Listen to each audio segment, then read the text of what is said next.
Good morning, afternoon, everybody, and welcome back to the Multiverse Funraiser. We are so happy to be with you here today. I am George, and this is my buddy Clyde over here. We are talking about must read comics here, but we're going obscure. Tell a little bit about what you've got for in store for us today, Clyde. Well, I've got a little bit of everything. Um, Mm-hmm. there's a lot of stuff, and some of it you might go, "Well, I've heard that. How obscure is it?" There are some of these have little details that make them um, not forgotten, but kind Mm-hmm. of second. I would call them second-class citizenry There you trades go. or runs. So, and mine go from the 2000s back to 1965. Nice. Yeah, let's see. I'm pretty much the 80s all the way up to the mid 2000s for my selections here. So, yeah, and also kind of by default, um, a lot of these books, probably most of these books, you can find in your dollar bins in your local comic shop. So, basically, you can get off on the cheap on a lot of this stuff here, too. Yes, yes, absolutely. So, and of course, we are here for the Multiverse Funraiser in honor of comic books for kids. So, the crawl you see down at the bottom of your screen there basically is where you can go to donate. So, I believe. I haven't seen what the update was for this week or for today, but last time I checked, we were like around 700 or something like that. So, And I so yeah. guarantee you, if you've ever been a comic book fan, Mm-hmm. when they talk about, when people my age, my generation were sick and home from school, it was, cartoons, cartoon. Mine was cartoons and comic books. Mm-hmm. And the fact is that books can go places that electronics can't when kids are undergoing certain kinds of treatment. Yep. That also contain stories, and these are all kid appropriate titles for their age groups, but they also tend to center on people that are sometimes heroes and heroines who are facing really, really drastic odds. That are acting heroically and showing courage and bravery. That can be inspiring to kids. So I am always happy to be part of comic books for kids and getting comic books in the hands of kids that are going through cancer treatment and long hospital stays that need a boost. Yeah, exactly. And of course, it's not just comic books too. I mean, they offer toys and plushies and pop vinyls and all kinds of just fun things for the kids. And the best part is that comic books for kids is really such a small grassroots organization, but they do a lot of good work to the point that basically the families of these children don't think this stuff is coming from the hospital. They are not aware of what comic books for kids does for them, Mhm. and that's the idea. That's how it should be. And then, of course, in recent years, when they would get stuff donated that may not be 100% appropriate for little children, they set up a sister foundation, Comic Books for Troops. And then they Yeah. send those items to military bases here in the States and overseas as well. So basically, then troops get to have a little fun too. So, Yeah. So if you're watching this and you're enjoying the programming, and if you can, please donate. This, absolutely. every little bit helps. Last I checked, we were a little over $800 for the weekend so far. Oh, nice. Great. Yep. Yep. That's awesome. Yeah, we thank you all very much for your donation. So, Thank you. all right, let's get to the comics here, shall we? Okay. So, so Elder Statesman of Geekery, you go first, sir. Okay. We'll go in chronological order. So we'll talk about your oldest book here. Okay. So the Thunder Agents. This is a Wally. He didn't like that. Apparently, he didn't like to be called Wally. He liked to be called Wallace Wood. But Ah, so this is the same. Also, I got to cover this. Got some of the other more characters on it. Um, nice. but yeah. So Thunder Agents. Um, it's a weird. It is just a really weird inclusion because it's not Marvel Mm-hmm. and it's not DC. Mm-hmm. And it's not Charlton, which at the time in 1965, when it came out, those were the big companies, especially DC and Marvel. And Marvel was just, in 65, Marvel was still on shaky legs. DC Yep. was huge. Yep. Charlton was established, but not the highest quality. But then along comes Thunder Agents. That's Tower Comics. Mm-hmm. Um, And the editorial duties and the character concepts and the scripts are, along with some of the art, Wally Wood. But Hmm. when he found out what in Tower, they had a business of putting out cheap pulp novels, Okay. some kind of girly novels and stuff that were for mature readers at the time, The salacious material. the salacious material. But they wanted to get into comics because all of a sudden, the superhero comics were back in a big way in the early 60s. And they wanted a piece of that pie like everybody else did in publishing. So they knew Wallace, so they got a hold of Wally Wood and they said, you can just have like carte blanche. And he's like, oh, I will take that and run with it. And then they said, we need these many titles on the shelves. And he's like, whoa, whoa, whoa, whoa, that's a lot. That's, I don't. So he reached out to people he knew in the industry. That's why the Thunder Agents are great ways to look up people that you may know from other work, like Yeah. Steve Ditko, Hmm. George Tuska, Gil Kane, Reed Crandall, Mike Sikowski, Dan Adkins, Dick Ayers, Mike Esposito, Bill Pearson, uh, Hmm. John Junta, and Steve Skeets. Wow. From 65 to 69, over 20 issues, you see all their work in here. Um, Now, so let's look at the two major companies as time progressed. You got DC, where you have all these characters who, you know, good for good's sake, and a little bit snarky by the 60s at times with Superman and some of the big guns. But overall, they're trying to do the right. They're godlike powers, and they're trying, but they're very, very. They operate as justice leagues and things like that, but they live in make believe cities. They live in Metropolis. They're not really part of our world. And then you got Marvel, where everybody lives in New York, Right. and these guys really, the things you see on the news. They do. These superheroes deal with that, and it's very soap operatic. It's very in some ways, some people have described it as a neurotic, Yeah. um, time for in their view of comics and what it's like to put on a mask, and very humanizing, Right. especially for like young readers. Spider-Man, teen angst, big deal, big part of that formula that makes it popular. The Thunder Agents, they're stuck right in the middle. Hmm. They are more traditional heroes, but they have the spy genre.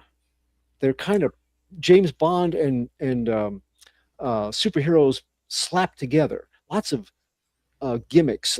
All of their powers are based on tech. Yeah.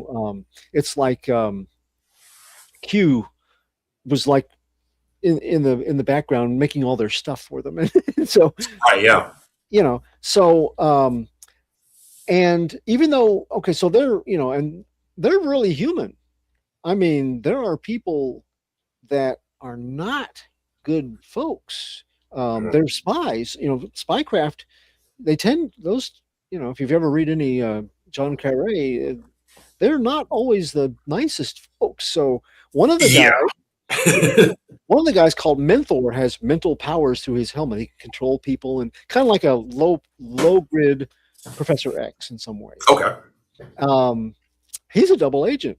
There's a villain that has stuck him into the mix when he was just an agent, and then he profiled right to be the recipient of this helmet, and so now the supervillain's like, now you will be my puppet, and you will do my bit, and Mentor ends up getting killed Wow. because he sides with the heroes after he's worked with them a while and decides he can't do this. He can't, so death was a real thing. Hmm. They had as a nemesis a super villainess called Iron Maiden, except for Doctor Doom. She is one of the most iconic villains of that period. She's not as well known, but her Yeah. look, that she was armored and her outlook, and she's a classic femme fatale with Doctor Doom aspirations. Um, you had things like Lightning. He's a super speedster guy. His suit grants him the ability to tap into what we would call the speed force and accelerate. Great, except that by going into a different time variable that way, he ages quicker. So if he does a minute of running, maybe that's a month of his life gone. Wow. So shifting into super Yeah. speed is not his There- first. I'm sorry. yeah. There's Iron Maiden there for you. Yeah, yeah. Um, yes. So the powers were tech, but they came with a price. One of my favorite characters is No Man, Hmm. and No Man is he's in the research and development division of this shield-like organization. By the way, Thunder, they get a real.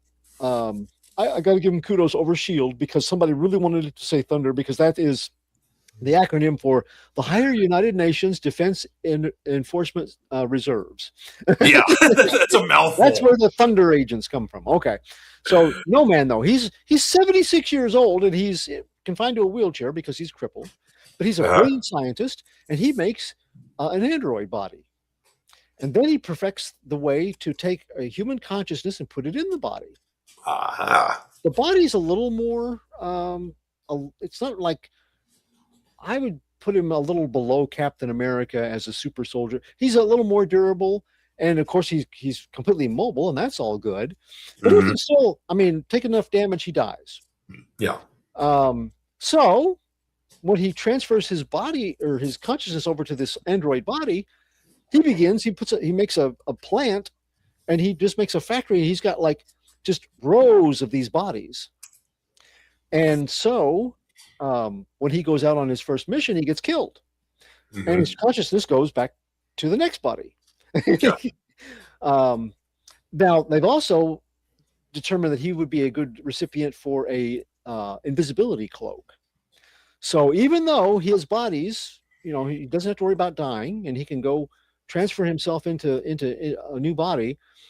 He's always got to look up the last body to get the cloak back. Uh-huh. And those kind of little things that it's not easy storytelling that Sure. Yeah. really hooked me as a young person on how cool these were. Now we showed you pictures of the issues and stuff, but the really the best thing is DC put out I think 6 volumes of these, and there's a Hmm. lot of material because these came out. Tower they didn't want to do like 12-cent and 15-cent books. They put them out in 25-cent, 50 to 60 pages. So there's Wow. a lot of material over the course of the 4 years, and Yeah. they have got it all in these volumes that you can find, like George said, you can find them secondhand, but have them all together like that, and just a great. And they also, this was kind of cool too. If you they would use something that he had learned in the Golden Age. Each of these issues has like a Thunder agent, like you got Mentor here, and you got Lightning Hmm. here, and you got No Man here. But then the last story, they all come together, and the stories are kind of interlocked a bit, kind of like the Justice Society of America used to do. Nice. Yeah. Yeah, and So it seems interesting too because like a lot of the characters or some of the ideas in Thunder Agents you see used again later on, like basically like the hardcore for Valiant. yep, These were just normal people and their superpowers were kind of downloaded to them. So like they didn't have powers on the normal until they were downloaded into themselves. And they kind of swapped out stuff like that. And then basically No Man is Spartan from the Wildcats yeah, because you have the consciousness of a dead man in an android body, and then when the android body dies, the consciousness goes to another body. yep, yep. So it's like, so that's interesting. I like that. Yeah, because I've always heard of the Thunder Agents, but I've never read any of the stuff before or anything like that. So yeah.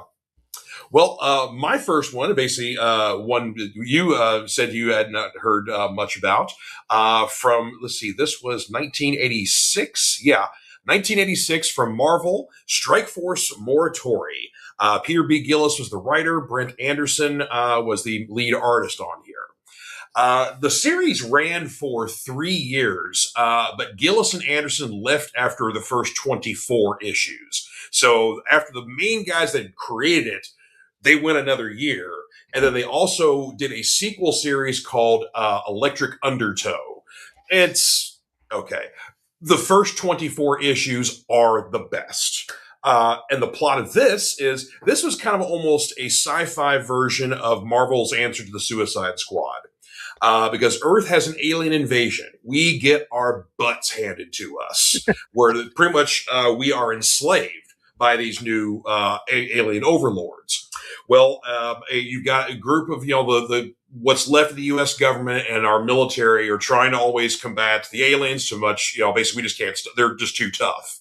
And a professor figures out a way to give people super abilities to fight against the aliens. The caveat, though, and where the name Morituri comes from, basically the old gladiators, we who are about to die salute you, like in the Roman Colosseum. So the people who get their powers, they get superpowers. And then they also get a stopwatch that ends in 1 year. Basically, after a year, their powers flare up and they die. And sometimes it's in the midst of battle, so it's kind of heroic. Sometimes it's completely random. Like it's, like they're a home asleep, and boom, they're dead. Yeah. So it's definitely a lot of real world stakes.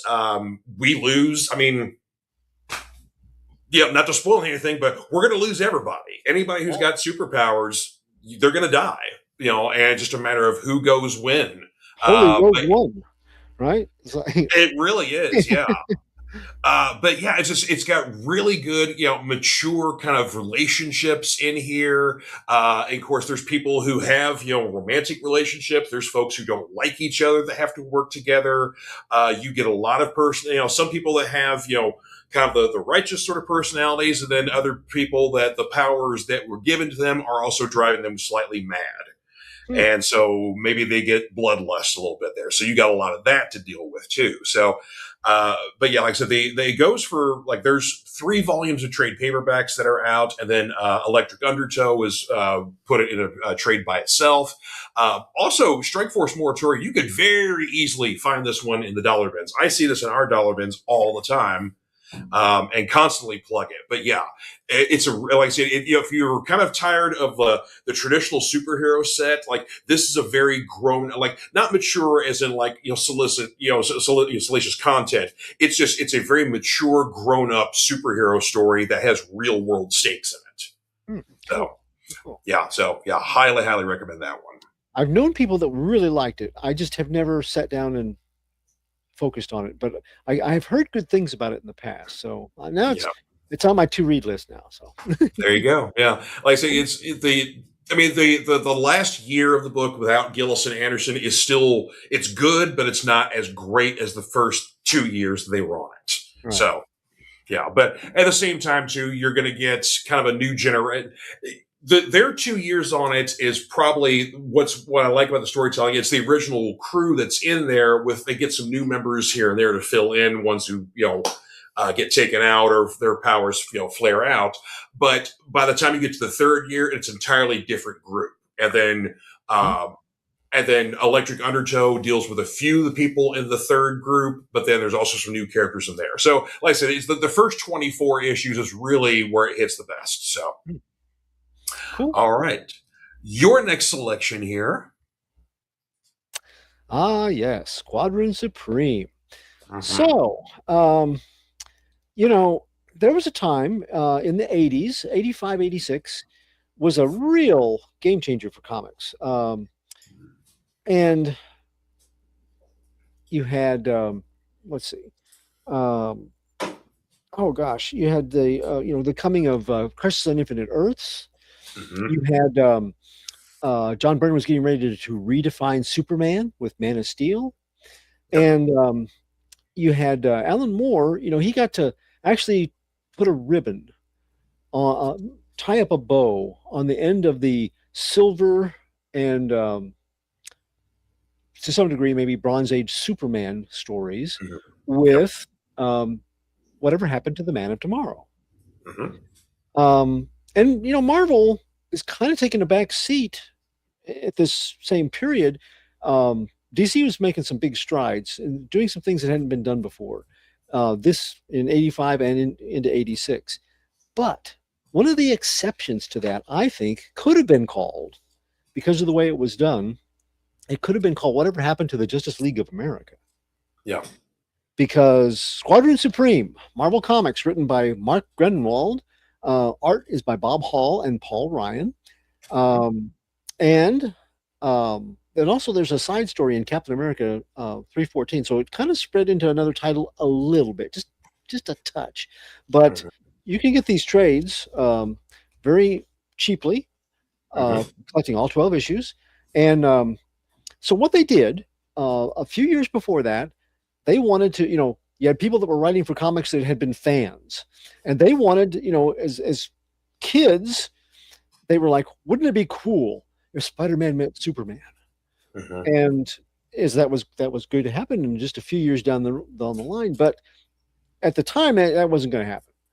Yeah. So you had analogs for this team of bad guys called the Squadron Sinister. They sure do seem familiar over at Marvel. They seem like this guy seems like Superman, but bad, and this is a Wonder Woman, but bad. Hmm. Uh, so that already existed, but Yeah. what Mark wanted to do um, was to say, okay, look at all the things that the Justice League over at the Distinguished Competition has said all through the Silver Age they want to do. They have a list, of like, and usually it was in the imaginary stories of, cure all disease, solve all crime, stop wars, Yeah. make sure everybody has plenty to eat, just basically make the world better using their superpowers. Right. And it's very idealistic. And so there was a story where the squadron, and a few years after the Squadron Sinister, we got to meet the Squadron Supreme, who were, if the Squadron Sinister was like the Earth 3 superheroes or supervillains that were based on superheroes, well, the Squadron Supreme was the Earth 1 superheroes, the actual hero versions of the Squadron Supreme. And, it is not a light, uh, it's not a light take. Hyperion is Superman. Power Yeah. Princess is Wonder Woman. Doctor Spectrum is Green Lantern. Then you've got a few new ones added in, like Nuke, that's Firestorm. Yeah. Um, Arcana is Zatanna, Hmm. and so you got all these characters, and they the problem that they kept writing them into in the regular continuity was that they would get mind controlled by somebody, and they would take over, and they would do bad stuff. Right. And the Avengers finally said, "Would you stop getting mind controlled?" So we come out of their mind control things where they have the whole U.S. economy and civilization is just teetered on the edge. They have just almost destroyed everything. People are standing in food lines trying to get trucks to come in bring groceries. Hmm. Everything's just falling apart, and so they take stock over 3 days of what the whole country is like, and then they decide that they are going to take control and for 1 year, and they are Hmm. going to solve the problems that they have so far been unable to solve, mainly by adopting the Utopia program that has kept Power Princess, um, or Princess Power in her civilization has been peaceful for centuries, and they're not Yeah. Amazons exactly. It's men and women together in this group, Hmm. and but so they're going to implement these things. Right. The only problem is, and the whole 12 issue series is about this, where does individual freedom stop? Right. Where does, the betterment of society begin? And what's the line between? Because they do cure 75% of illness, but they can't cure cancer. Right. And so you've got uh, these basically like cryopods that they make, and they restore the economy because those have to be manufactured and they have to be maintained, and anybody that's about to die gets frozen so that Hmm. they can be resurrected later on when there's a cure. So that's very positive. Well, gun control, if you don't have criminals with guns, they can't do as much, and so you have to be registered with everybody and all the guns you have, and that doesn't go over well. But they're Hmm. they're the Justice League analogs, and so Hmm. they shut down plants and take them. Well, the only person that can't go along with this is Nighthawk, who's their Batman. Yeah. He takes some of the villains. Oh, B Mod Machine, that was the other one. Apex, one of the brilliant villains, um, helps design when she's brought over to help them. Um, and Tom Thumb is their scientific genius. The behavior modification machines. If Yeah. you have been convicted of a felony, you're in a prison. You get to go in the BMod machine, which makes any kind of violent thought you have makes you throw up and violently ill, and you can't function for a while. Yeah. So that's the one that everybody has the most trouble with. Some of their villains, they put the villains in it, and then they're like, "Hey, you want to join? Join the squadron." So they got a bunch of villains working with them because, like, Lamprey's probably the most reticent of them, going, "I might as well. I can't do anything else.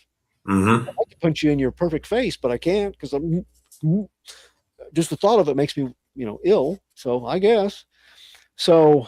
Um, but you have some people that haven't declared that they have superpowers, and Nighthawk finds them along with a bunch of the villains that have managed to keep out of the hands of, managed to not get caught and be behavior modified. And some of the other squadron, they're human in this.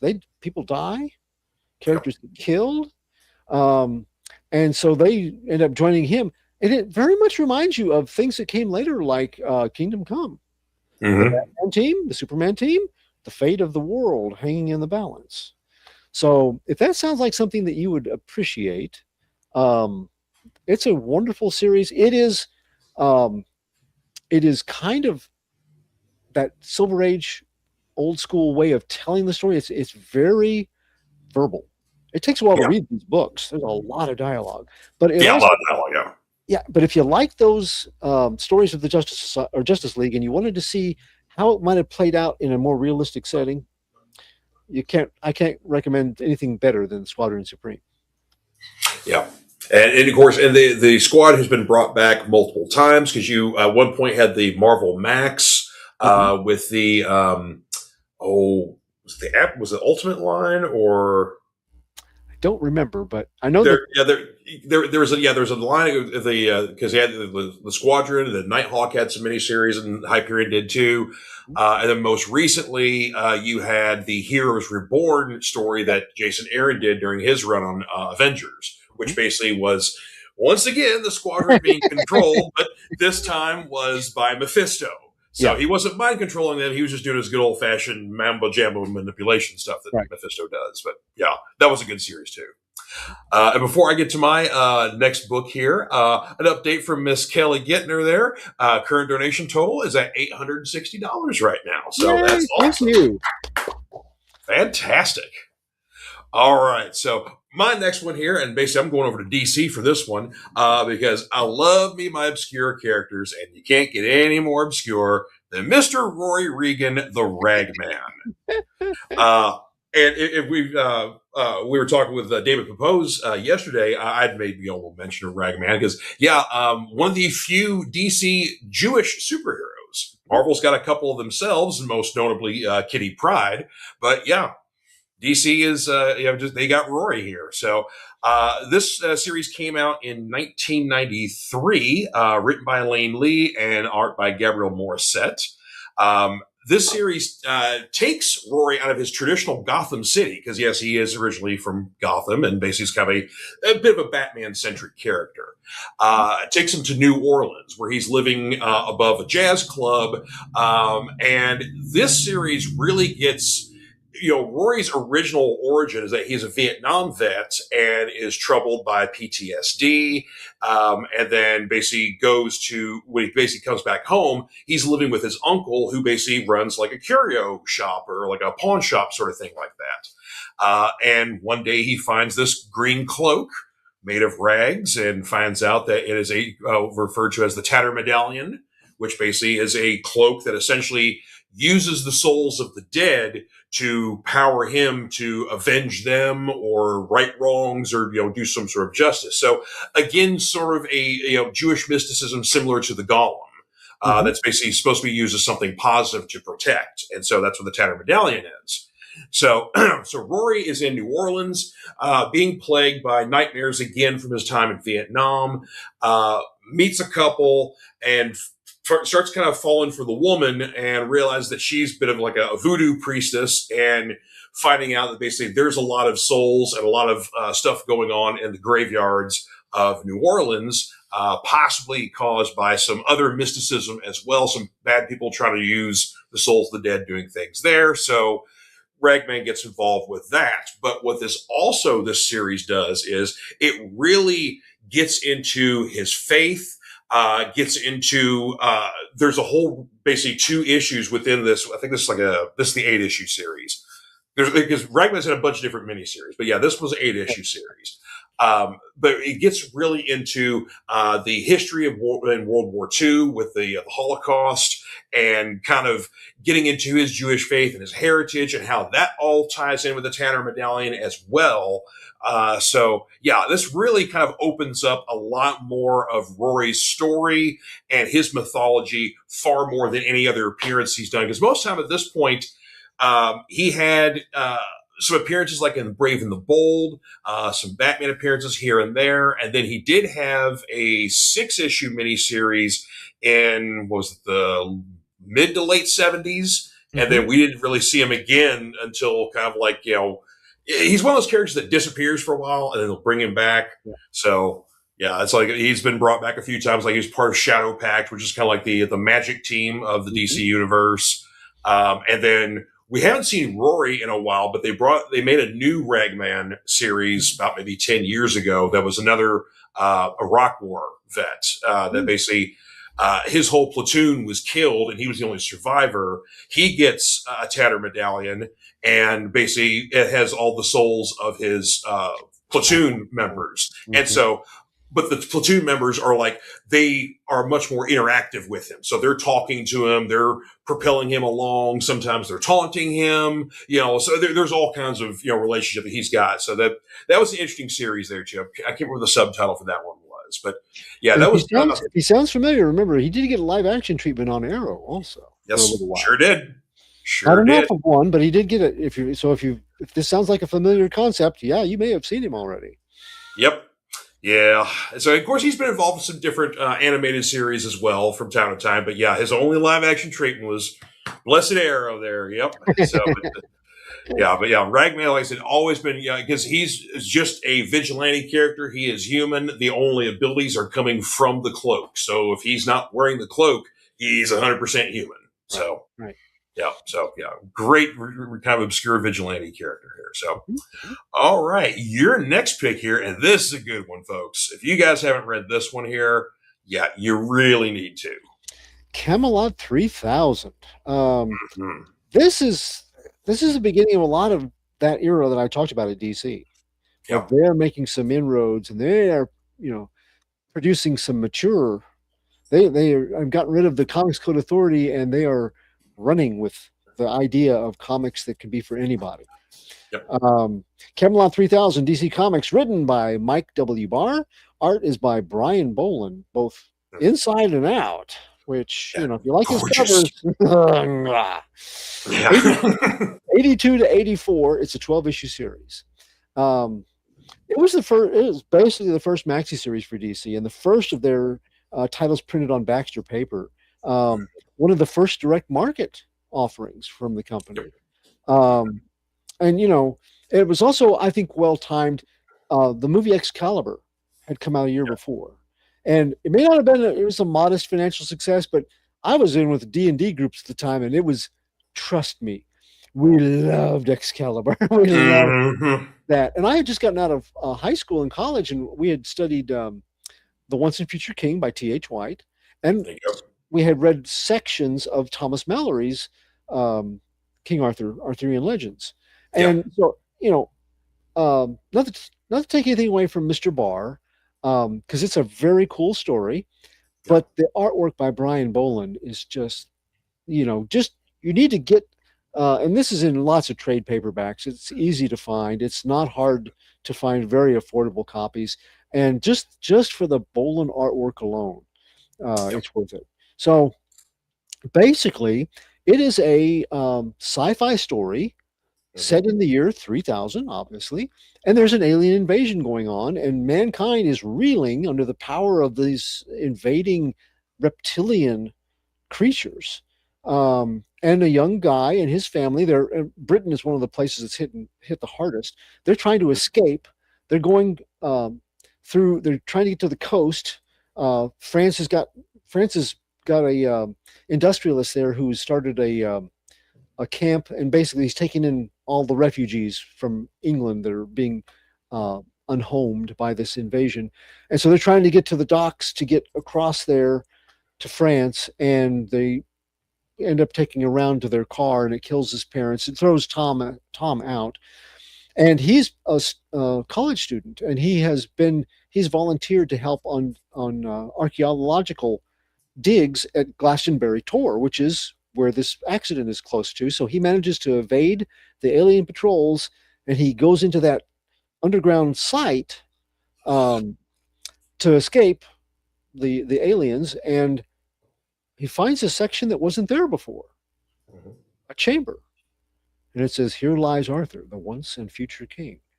And he awakens King Arthur, who legend says was supposed to return to England in the time of its greatest need.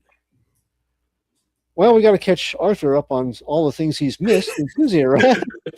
And it's 3000, so there's a lot of retro sci-fi stuff. There's a lot of politics involved. Yep. And, if history is cyclical, then you can tell, because all of these world leaders who are out only for themselves, they remind you of the people that were in power when this was written, So Yeah. it's a pretty cudgel treatment, although not necessarily unfair of some of the foibles of that era. Very true. But so, and then we get Merlin, who's brought back to life. There's a dramatic scene. Oh, they go to get Excalibur. This is this really hooked me. This was the first thing that I was like, I got to get this whole series, because there's there at the beautiful, perfect pond where the sword was thrown, and where the Lady of the Lake gave the sword to Arthur in the first place. There's a nuclear power plant there now. But they managed to get inside, and there's a cooling tank. And when Merlin calls it forth, you see the you can see the Lady of the Lake in the cooling tank bringing the sword up. That's crazy. That blend of the sci-fi and Arthurian legend works all the way through. And also, Merlin has planted the souls of Arthur's most powerful knights to be reincarnated by him. And so you have a global force. You have a samurai. You have an American military commander, the female commander, who's Guinevere. You have what are called neo-men, who are sort of like slave labor that they have genetically engineered from or changed their DNA. They're like prisoners of war and people that prisoners and the scum of society that they turn into slave labor by making them into these big neo-men. One of that's I believe that's Percival, the one that actually finds the Holy Grail. And then that industrialist who was being kind and sheltering people in France, that's Lancelot. So you get all these this global. Oh, and Sir Tristan, because God has a sense of humor. He's the most womanizing, loosely moral of all the knights, and he is reincarnated as a woman. Big part of the plot. So big part of the plot. Yep. Actually, I'm sorry to interrupt. But but that also it ends up sort of bringing up, because basically Tristan gets in a relationship in the book. So there's sort of some LGBTQ issues that are in this book. They're treated very well, respective. And if it's 1982, so that's way ahead of its time there. So gender identity plays a big, but other characters also have the differences in their outlooks, the differences in their global backgrounds makes the knight look at the world differently than they would have originally. And it's all blended together very nicely. It is a Yeah, product of its time, but I think if you like the Arthurian legend, and if you like things that came along later, like Vertigo titles and things like that, yeah. you should pick up a copy and read Camelot 3000.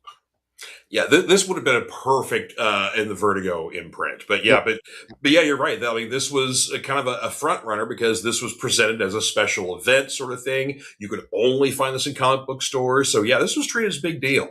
Hmm. Yeah, it sure was. So, and of course, we were talking about this before the show started. It was a little frustrating for readers because the last two issues, like, there's a huge gap between like issues 10 and 11, and then an even bigger gap between issues 11 and 12. Yep. Yep. Yep. so, Yep. Yep. Yep. so, yeah, so even back in the 80s, folks, books were still late then. So. All right. My next selection here, and this actually is a Vertigo title here. This is Garth Ennis, John Higgins' Pride and Joy. So this came out in 1997.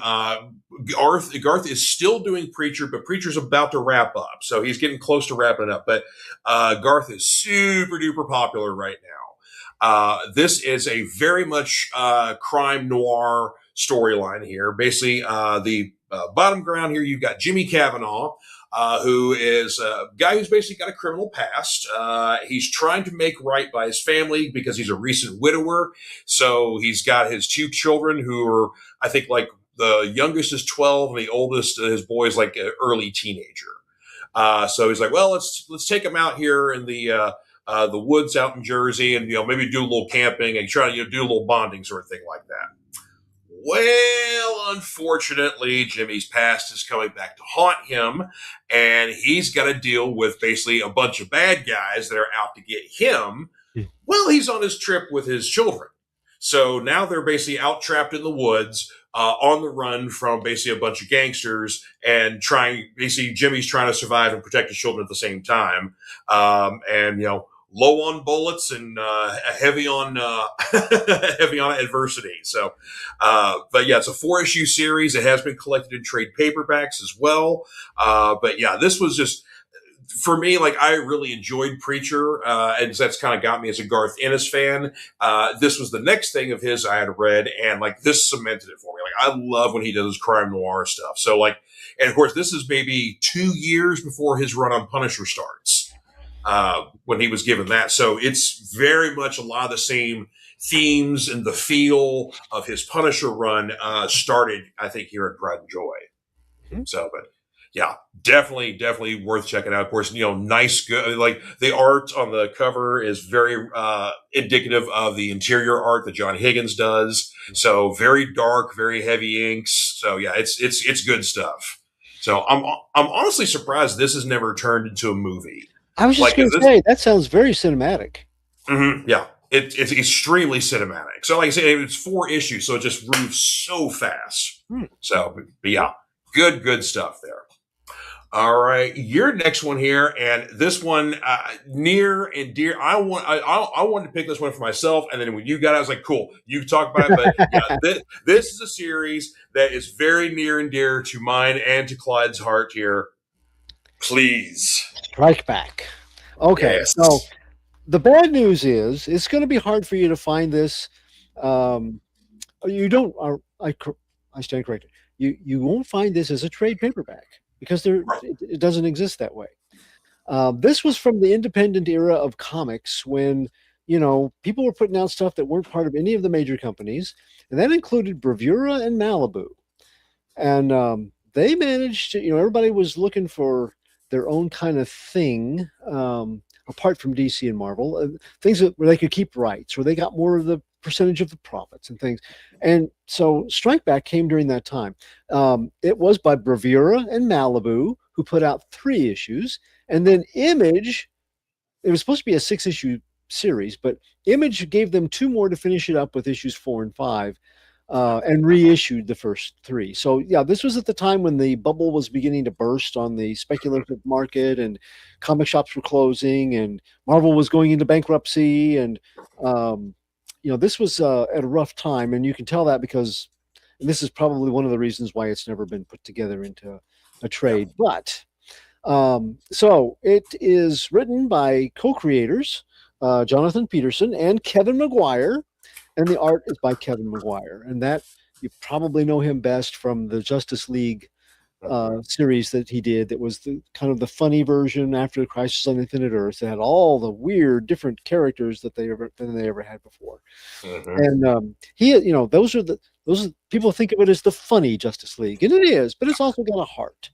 It And does. Yeah. we see that Kevin McGuire a heart and humor in these 5 issues that we have here. Mhm. Yeah. And the good news is, like I said, bad news you can't get it in a trade. The good news is it's not hard to get out there. The first 3 issues, those Bravura Malibu ones, I saw them on an online auction for $6.99 or make a bet or make an offer. So they're out there. You can find them. It's not a problem. But um, so um, in essence, Strike Back was not a team at all. You think of a team because it's got all these different characters. No, no, no, no, no. It's not a team. You have a world where you have super adventurers of different calibers, types, and super villains, bad guys, and but they're very human. A lot of the heroes don't like each other. You have Mhm. vigilantes who will definitely drop people down elevator shafts, and then you have people that like Rascal, who is just goofy. He has a scarf, a red and white scarf that can become anything that he can imagine. That's his power, and Mhm. he's goofy. He's very uh, he's what would you go? He's a free spirit, and he Yeah. uses his powers. He uses that silly scarf in ways that are pretty brilliant at times. Um, his girlfriend is Nikita. She's the beta test for the Mother of Dragons from Game of Thrones because she can call on. She finds out a huge, full size, 150-foot long, fire breathing dragon to do her Mhm. bidding and protect her. And they have fought bad guys and stuff before, especially she hasn't. She finds out about her powers as the thing progresses, but he has um, been with fighting bad guys. And you can Mhm. imagine somebody that has a scarf that can become anything. If you have villains who have it in for, because you makes you look bad when he beats you. It's kind of that Yeah. Spider-Man thing of he beat me and but he didn't just beat me, he ridiculed me and beat Yep. me. So, he's the kind of guy that makes enemies. Enemies that'll come at you if they get a chance. Yep. So they have what is called the strike back protocol. He, they don't like each other, a lot of the heroes, or they don't get along, or they see justice delivered differently, but they all recognize that a lone wolf makes easy prey. But if you have a code word that goes out, if somebody picks on you, suddenly that bad guy that hates Rascal has to face a whole bunch of other people too. Mhm. And I always thought that was a brilliant idea. When you get them together, you can tell they are not friends. Well, some of them are, but you Some know, are, but some, yeah, most aren't. most are not. They would not make a team. What did they say in the Avengers movie? We're liquefied chaos. We're just yeah. Yeah. They would not hold it together. But um, what they managed to do when they do come together is take care of business, and it's a 5 issue chase to find Nikita gets abducted by a group of bounty hunters that Mhm. have dog themes. They're actually hired by her parents, who's kind Yep. of Mars is her father. Mars Dragon Rider. Her name is Nikita Ryder, but we find out it's actually Dragon Rider. He's kind of the Yep. Doctor Doom of their world. He seems to have some good qualities. We find out he's not as bad as they probably think, but he's pretty ruthless when he's got a. It's like this needs to be done for the good of everybody. So I'm going to force you to do it. Oh, okay. Yeah. So but he's trying to bring her back home. She's had nothing to do with her parents. She's cut them off. She thinks that they're just deplorable. And so Mhm. she's been living in the world, and so they hire this group to take her. And Doberman and Rottweiler are the two, the head and the lieutenant of these bounty hunters. And Like so all, yeah, you said dog themed. Yeah. dog theme, canine theme. Um, and so, all of a sudden, and this guy called Midnight Devil, he's a new guy with super leaping abilities and a tail that comes off of his uniform to make a weapon. Yeah. Um, he's kind of our intro. he's just encountered Rascal as Nikita's been kidnapped, so he offers to help. And all of a sudden, he's surrounded by other heroes like Jade Cobra, accomplished swordswoman and fighter, but she's also got a half deal on her face. She's apparently scarred. We don't ever get to see it. You got Sherman, who's a human organic being at one time that has been enclosed in a tank like a mad RoboCop version, but he's a tank and he has big guns and um, uh, he can get around quickly like a vehicle. And then you have Short Fuse. Short Fuse is a young guy with zero patience, but mega wattage electrical energy storage and projection powers. Those descriptions are about all we know about these characters because we just meet them in passing. We see some of their powers, and they have lived. These characters, though, were so well defined in those little bits. They have lived rent free in my head for 32 years. We were playing RPG tabletop role play games of superheroes. We made characters that were basically analogs for them. We enjoyed them so much. Yeah. So it's one of those things that would have been great to see it continue, but we've only got 5 issues. It's worth looking at especially if you like Maguire's run on the Justice League. If you like that sense of humor, I think you'll love this.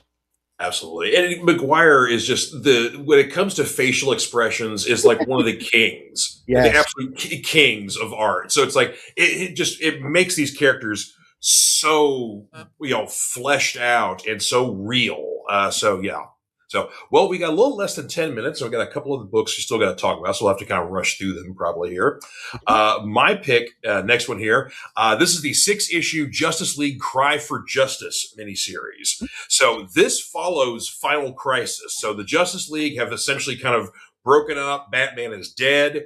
And so an offshoot Justice League forms that basically it's like, we're tired of our friends getting killed, or because Martian Manhunter was murdered basically prior to this series starting. Then you also have Roy Harper's attack by Prometheus. So you got a lot of supervillains attacking the good guys and either killing them or getting pretty close to it. So the team is essentially formed by Oliver Queen and Hal Jordan, Green Lantern and Green Arrow. You got like Supergirl's on here, Kongorilla, Ray Palmer, Adam. So an interesting kind of blend of people that you don't usually see in these these traditional teams here. But the art that Mario Cascoli does. So James Robinson's the writer, but Mario Cascoli is the artist on here. These are just the covers themselves are so cinematic, but the art itself fits as well. But it's like this is kind of the precursor to James Robinson's run on Justice League. But this is a hard-nosed. We're no F's given. We are done being punching bags. We're striking back. So this is a hard-nosed Justice League series. So highly, highly recommend that one there. Okay. Yep. And your final one here, Starman. Yep. So Starman, this is DC Comics, written by James Robinson, art by many fine souls, but mostly Tony Harris. It went from, and this is when you go, well, I've heard, this is a long run, 1994 to 2001, 80 issues and an 81st issue that came out in 2010 is kind of just a follow-up, little bit. But it had a long run. I remember people coming to conventions dressed as Starman, this version of Starman, and the Shade, which is one of his nemesis friends, as it turns out, as the series goes along. But I can remember all this being big, but okay, I love and I hate this book. I love it because Robinson made a deal. I think maybe Harris is included too, where DC cannot use this version of Starman without their express permission. He set it up so that Stargirl carries on his legacy after the Starman legacy that he is in the middle of. But that leaves a gap. I read a thing the other day from a couple of years ago where a Reddit user said, I just started the Starman series by James Robinson at DC. Wow. Why does nobody talk about this? Because he's mentioned a few times offhand, but they can't use him. They can't use this version of the character. And so it makes a gap. And new readers if there's nothing to connect them to it, something that is mentioned and sends them back to it, they don't know about it. So it was popular at the time. It has difficulty, but I love the idea that this is a guy who didn't want to be a superhero. His dad was Hmm. a superhero. His older brother did everything, was like hero worship and walked in his father's footsteps to, I want to be Starman. I want to be a Starman. I want to be a Starman. Yeah. Jack opened a secondhand shop. Jack, when I first read it, I realized that he's me. He didn't want to be a superhero, and I ended up working in law enforcement, but it wasn't my first pick. Hmm. I went in kind of like at first. He loves old things, old collectible things. He has a secondhand shop, Yeah. and on the first issue, they burn down the supervillains. Reach out, they kill his brother, who's just become Starman. They kill him. They kill David. They're wanting to make the elder Starman pay for all the humiliations he's dealt them. And it's the Mist and his family who are taking final revenge. And they come after Jack and they burn his store down. He's talking about all the things. He's got original painted Hawaiian shirts from the 50s that are going up in flames. He's got Big Little books. He has a vintage Captain Action figure in the box. And I'm like, that's my favorite toy of all time. And I'm like, my God, he's me. So his dad says, you got to take over. You have to take over. And he does. Reluctant hero. They burned his shop, though. So he's like, it's on now. Okay. Yeah. Yeah. I'm not wearing the thin helmet thing that you wear for a costume. That's goofy. So Hmm. he gets a heavy duty leather jacket that has a lining so he can stay warm up in the clouds. And Hmm. it's got an astrology symbol on back. His father is an astronomer because Hmm. the star power that collects in the cosmic rod is what gives all the Starmen their power. So Sure. but the astrology on the back, he's like, well, that'll piss Dad off. Okay, I'll wear that. And then he gets anti-flare goggles from World War II, Hmm. and because the thing puts out a big blast of solar energy, which can be blinding. So Sure. it's a practical uniform with t-shirt and jeans. And Yeah. I'm like, that's what I would wear if I was going to go out and do stuff like he's doing. And he has limited,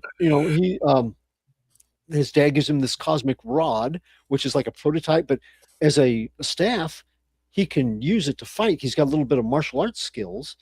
And Hmm. so over the course of this 80 issue series, we get character studies of why Opal City, which is hardly known at the time, becomes equivalent to Gotham in its Yeah. characterization.